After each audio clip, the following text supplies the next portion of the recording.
All right, let's check in with our guy from ESPN, Jeff Legwold, brought to you by the International Brotherhood of Electrical Workers.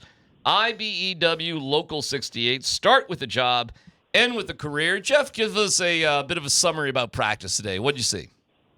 I saw a lot of chatting from the coaches to the players. I think they were, I think Sean Payton had a lot of little specific situations they wanted to cover. They had some red zone stuff and some other down and distance stuff where they were having like lengthy discussions before each play. So I think this was a lot of correction and maybe a little more of some of the installation for stuff they want to do tomorrow or in the game a little bit on Saturday.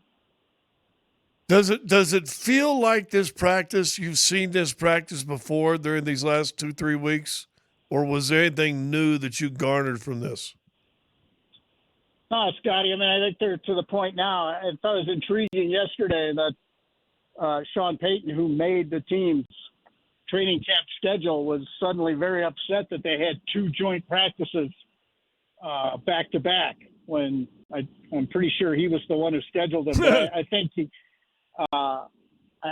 was a little surprised maybe the impact of a week one of the preseason per se joint practice and then game following. I think if he had his preference, it probably would be the second and before the second and third games of the preseason instead if they do it in the future or just do one. So today looked to me like sort of an adjustment of, okay, we got these 2 joint practices and I think he even said yesterday, I'm not sure if I'd ever do it again. So I think today was a lot about adjusting to maybe what he would have done last week heading into that preseason game. Jeff, Nick Bonito was not out there after Sean said he would be today. We've had a pretty healthy debate on the show today about if there's anything going on there in terms of hold in or if he's just hurt or what's going on. Guess curious your thoughts. Have you heard any news about are they having conversations about a contract right now, or do you think that he's just got a sprained ankle? Well, they've been having conversations, so I always think those are percolating on some level. In the big picture, I think Bonito and his reps I think they're very intrigued to see where the bar will be on edge rushers with Micah Parsons, whatever happens to Micah Parsons. So I think that's impacting some of it. It's hard for me to believe you would play in the preseason opener and participate in a joint practice and then suddenly decide you're not going to practice. And he was limping during the game, so I think this is purely injury related. He was out at the beginning of practice in his jersey. He did not have pads on, but he was out with his jersey, and then they sent him into the trainer's room to get treatment, and that was kind of his practice day. But he was out there for a little while and then went in after about 20 minutes. He went into the trainer's room to get treatment. So to my knowledge, this is an injury issue. When you look at this schedule coming up, how much will these guys play, in your opinion, Saturday? Did the kind of lack of performance by the first team in week 1 assume that they're going to play a little more in week 2, or does he kind of wait and decide to see how practice goes tomorrow? I think there's some of that, Scotty. I think he has sort of told a few of us that, it may be less. I don't think he had any intention of leaving the offense and for 3 series, Saturday night, but he didn't like what he saw, so they kept on playing, until he finally decided I'm getting him out no matter what. So I think he would prefer, maybe one good drive and get him out. I think that's what he'd want in this one, and then I think that third preseason game will look like last year when they're basically trying to give some of the guys down the roster some more snaps to show what they can do. Well, you got any deep thoughts about where we're at right now, man? What's your overall thoughts on where the team's at? I think he'd like to see a little more from the offense, Tyler. Well, he would admit it publicly or not, and I think they'd like to see, Bo Nix settle down a little more and play a little better. I think he's pressing, in my opinion. So whether or not they're riding him really hard, or it's that particular time of camp when they're really grinding on you. I just think he looks to be pressing at times, and I think they got to find a little rhythm for him, whether it's just some easy completions Saturday night or even Thursday.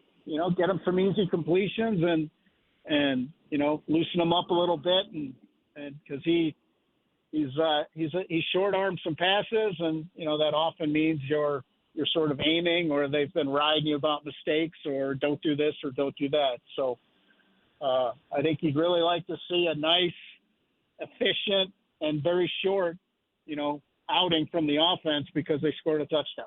What differences do you think you'll see with the joint practice with the Cardinals? Because I'm going to guess the home coach. I know they work on it together, Jeff, but doesn't the home coach get to make a little bit of more rules? Like Sean was perturbed that the practice went too long. That's got to be a Kyle thing, not a Sean thing, right? Yeah, again, I have a hard time believing they talked on the phone several times before last Thursday's practice, and then they met in person Thursday morning, where they obviously gave each other the practice script. So I think the 14 things he was mad at was up to 17 yesterday, and I'm thinking it was probably 21 by this morning. So Okay. I think it was just one of those things. But, yeah, the home coach usually gets to at least use the structure of the individual periods and that stuff.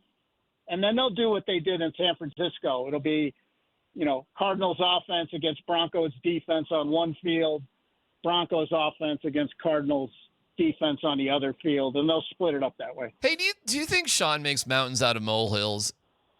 All coaches do. I think all coaches do. Okay, you don't think he does it? You don't think he does it any more than most coaches?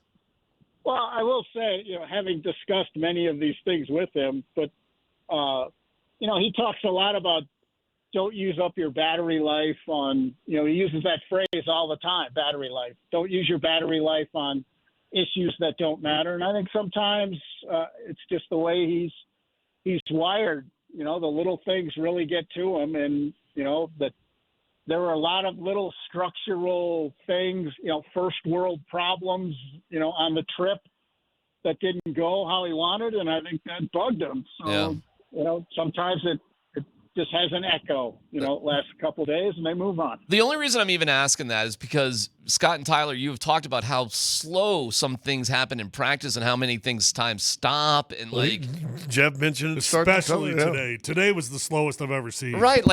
If you're just obsessing about all sorts of little stuff, it's going to, Jeff, to me, kind of filter down to how things are operating on the field sometimes.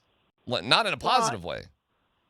Maybe so, but I'll say this is not a shock. I mean, this is how he coached for 16 years in New Orleans. I mean, this is how he coaches, and he always has, and I'm guessing he always will. But